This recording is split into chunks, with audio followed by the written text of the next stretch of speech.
Hello, I am Jody Wolf. You're watching EXPOZ. Today, May 22, 2011, 4:15 p.m. in Birmingham, Alabama. Today's topic, you probably guessed it, we dodged a bullet. Now, the blog I left prior to this one was on Tuesday. And on Tuesday the 17th, everything looked pretty bad. There'd been about 30 to 40 minor earthquake tremors in Arkansas in the previous 30 days. The Mississippi River was poised to really do some major flooding, and it appeared that Obama was going to meet with Prime Minister Israel's Benjamin Netanyahu and talk swapping land for peace, which would have devastated our country because 50, I said 20 on the previous blog, I was incorrect. The number is 50 previous meetings discussing land for peace. We have been somehow, some way, anywhere from Bush losing his home in Kennebunkport, Maine, and Clinton's sex scandal being uncovered, and then even his impeachment being taking place while he was in Israel talking peace and land for peace.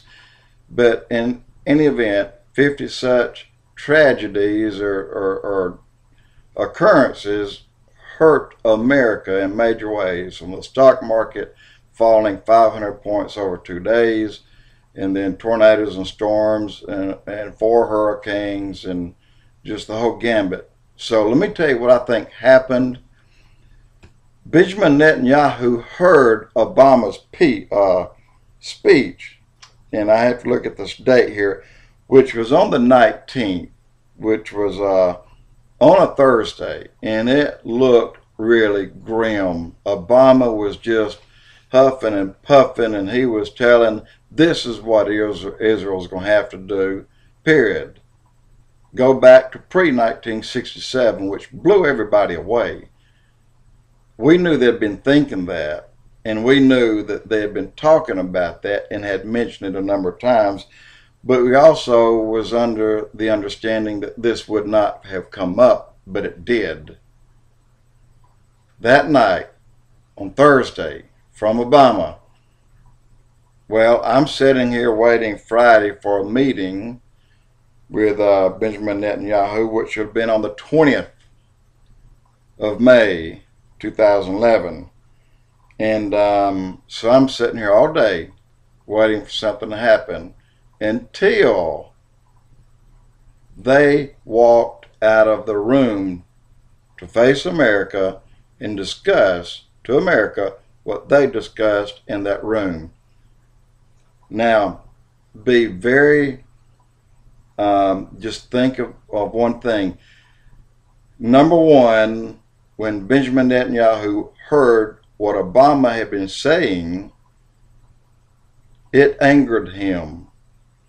Before he got on his plane leaving Israel, he said, no. I mean, cut, dry, period, no. So, we do not know what took place in that meeting. We do not know if Obama even mentioned that peace plan, and I'm going to tell you why I think so. Number one, Obama was hit by so many people right after that speech that either he got the message or it frightened him or both. But what I think happened when he sat down before Benjamin Netanyahu, I believe, look at Luke 21:15.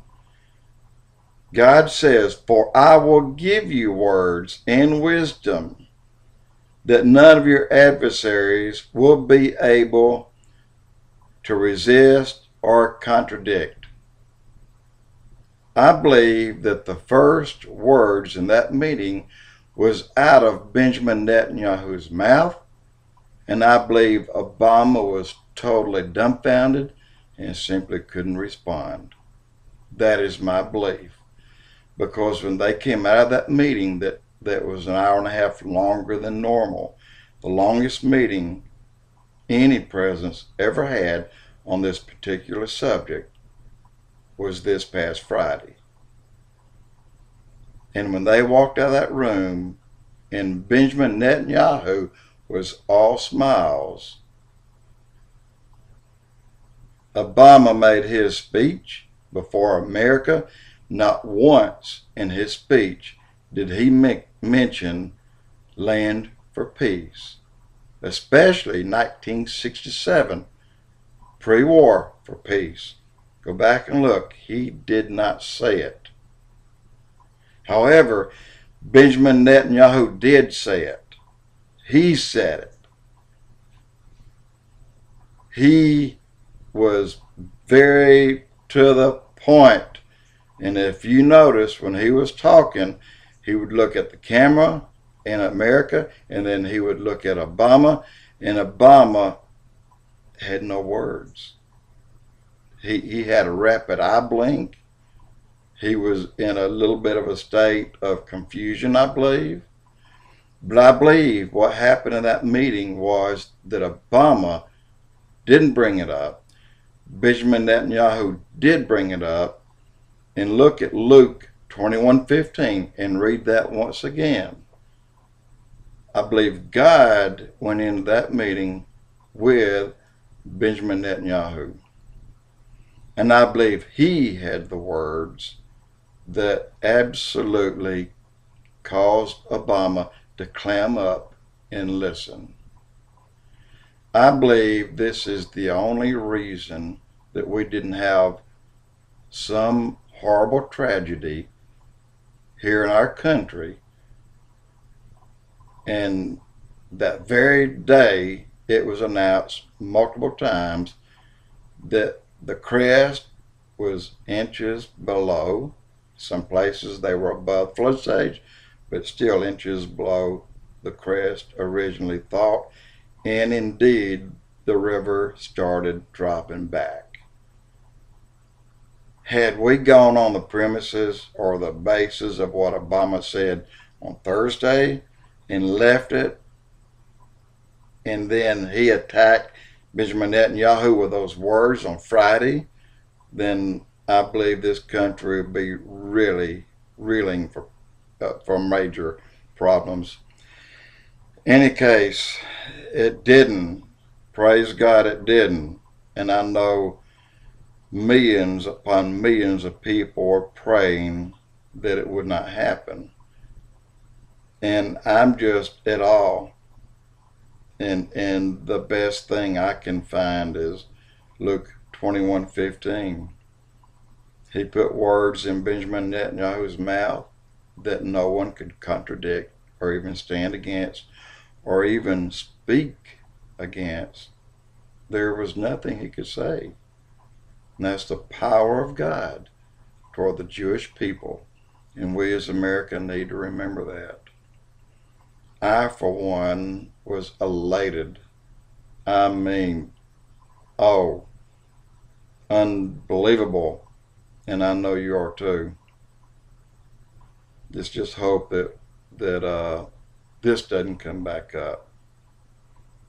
We know it will, but maybe we'll have a little better thinking before the meeting, and we as men will have to have God intervene. And I don't mean that. I think hopefully we have learned a lesson. I doubt it. But God was with Benjamin Netanyahu on Friday. He was absolutely with him. And I keep looking down at my dates here. I'm sorry. He was with Benjamin Netanyahu on the 20th. And that very evening, the river started dropping. Jody Wolf, EXPOZ.